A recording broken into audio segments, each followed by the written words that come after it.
The exciting thing about leaving Great Yarmouth is that I get to sail around the most easterly bit of land in the UK.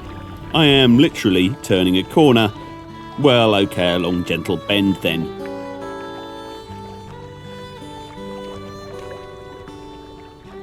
While most of this part of the east coast is eroding at up to a yard a year and retreating inwards, a whole string of freaky coincidences involving the physics of sand, water and meteorology mean that the Ness is growing out. It has put on 300 yards since the 1930s and is also slowly moving south, although apparently it's recently started moving north, which coincides with the sand dredging operations just a few miles offshore of here.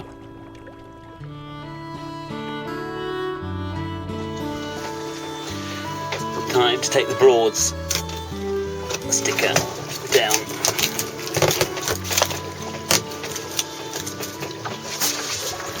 Beautiful day, making pretty good progress. Okay, 2.8 knots, it's not very good progress, but the tide is against us. About an hour and a half, 2 hours time it'll change, and then it'll be with us. So we'll be doing 4 knots, 6 knots. And this says that it's 18 miles to Cromer. Here's a confession. I seldom get nervous when sailing, but something rather odd happens when you spend a few weeks tucked away up a wonderfully safe area such as the Broads. It's a place where you're seldom more than a few yards away from a grassy bank and a safe mooring post or two. The thought of tides and rivers can become almost frightening. The fear only lasts a few minutes, and fairly soon I'm back into trusting the boat to stay upright and move to the rhythm of the sea. Then I start working out how to use or even cheat the tide. Within minutes, I'm once more a sea sailor. After the Ness comes Caister, which is eroding almost as fast as the Ness is growing.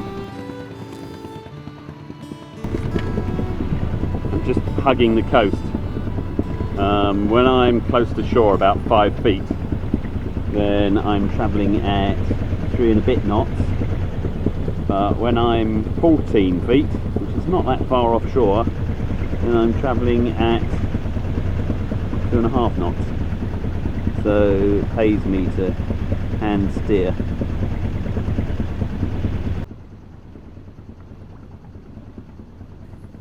Of course, I could just schlep out to sea, engage the tiller pilot and disengage my brain. An understanding and curiosity about the way the land is formed is a great thing in any sailor. As I work north, the signs of the massive erosion are evident all along the Norfolk coast between Lowestoft and Cromer, as the North Sea eats away at the old sand dune systems that were built in the last ice age.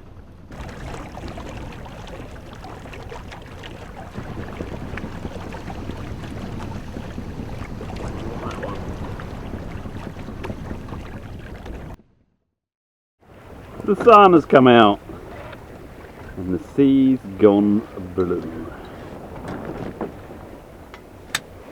The wind started moving in the right direction, so we decided to go slowly and quietly rather than noisily.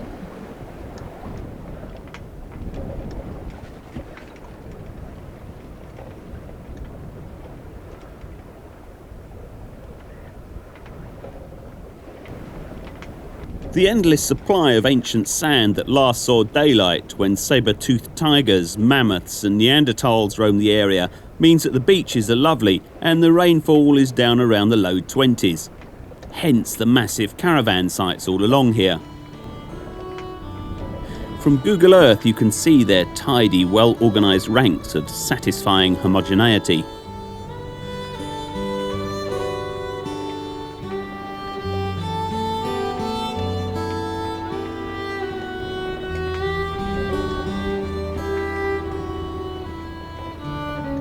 At Sea Pauling they built these weird breakwater things that really work.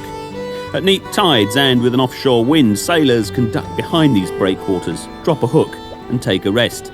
But not for me. The beast powers us on. I've got tidal gates to hit. This is sea pelling and they've these rocks in. in kind of Y shapes to try and protect the beach. Presumably it's working. A lot of work. And I wonder where the rocks come from. I know there's a quarry in Scotland which people are upset about it.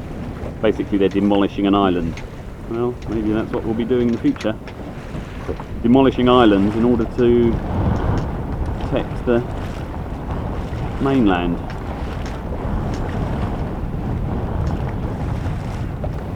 In places the sea is clearly winning.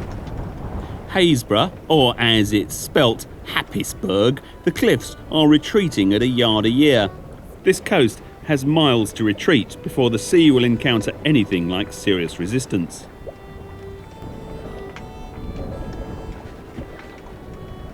You can see the odd place where steps have been taken to protect the coastline, but generally it's left to nature to take its course. Houses and caravan plots with wonderful sea views are doomed to drop into the sea.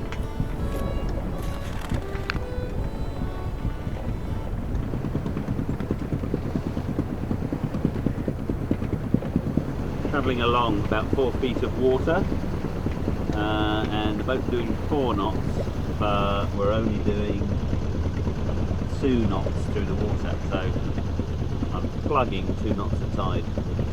Of course, when it turns, it'll be in my favour, so that'll be marvellous, but right now, it's a right nuisance.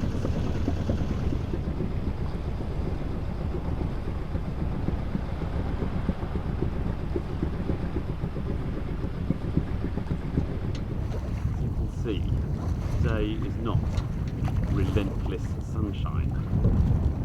Looks as though there's a bit of a squall coming my way, which is a shame, but there you go. Wow. I can put my wet gear on again.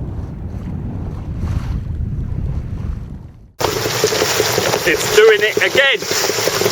Bloody weather!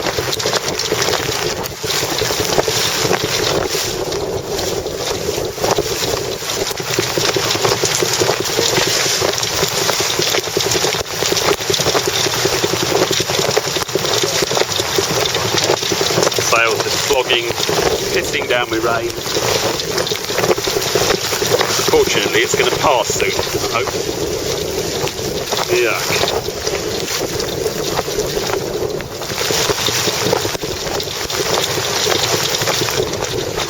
How can it go from lovely to this in no time at all?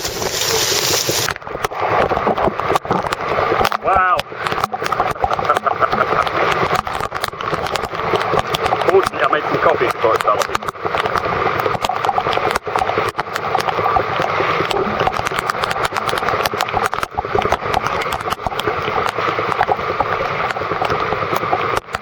I was expecting it to be hot and windless. We had lots of wind and we've had a heck of a lot of rain. It's really hosing it down.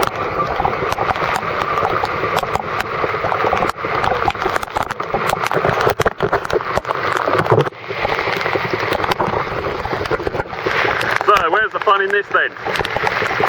Nowhere.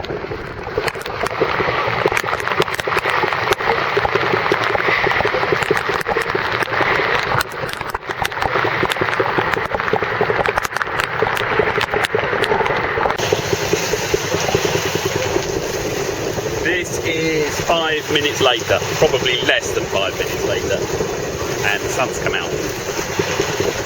All my gear's wet now, but the sun has come out, which is good. Good. 45 feet underneath me, I'm too far from the shore, I need to get closer to the shore, just because it's more interesting. The other snag is that the wind has come more or less along the nose, which is a shame, but there you go. Guess I'm going to have to put up with the beast for a while.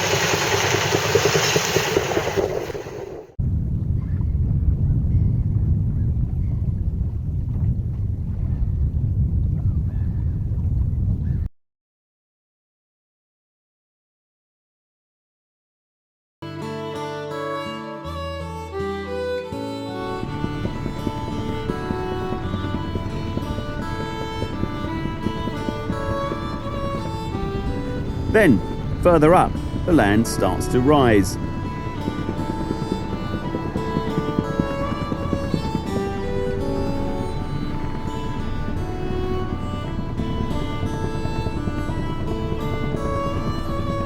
The biggest town along here by far is Cromer, built on a sandhill and protected by ever more elaborate concrete defences.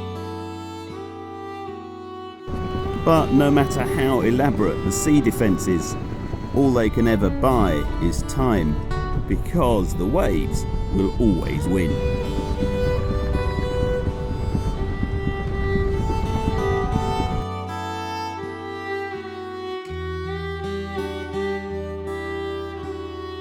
Cromer has a brilliant church.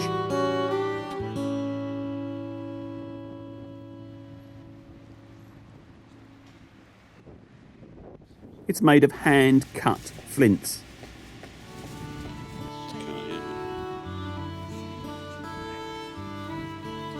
Can you imagine the amount of time involved in getting them to the right shape?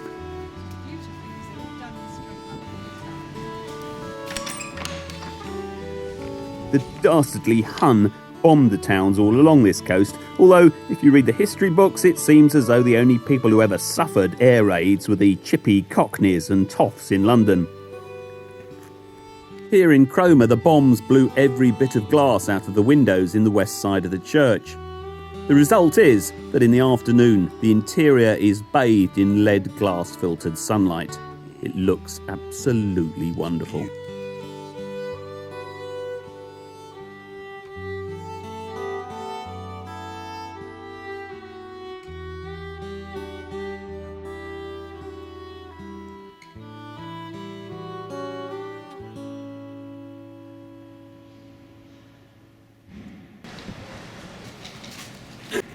In the summer, the neat little streets of the town crawl with tourists.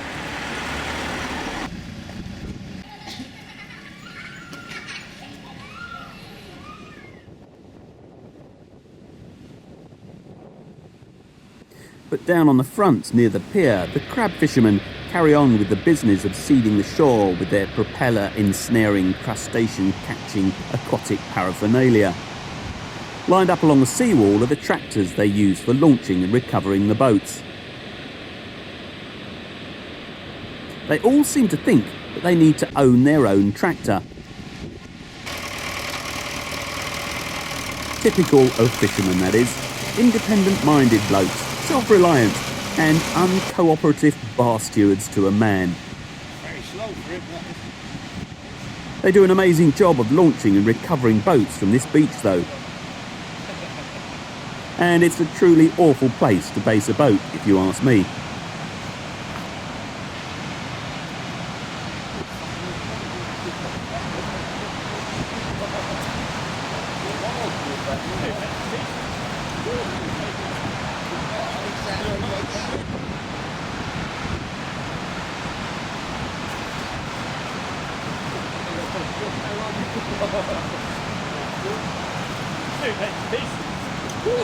I should mention at this stage that I managed to ground the slug on some sort of obstruction close to the pier, and also managed to catch the prop on a partially submerged crab pot line. The camera wasn't running, but these navigational mishaps would cost me dear in the coming weeks.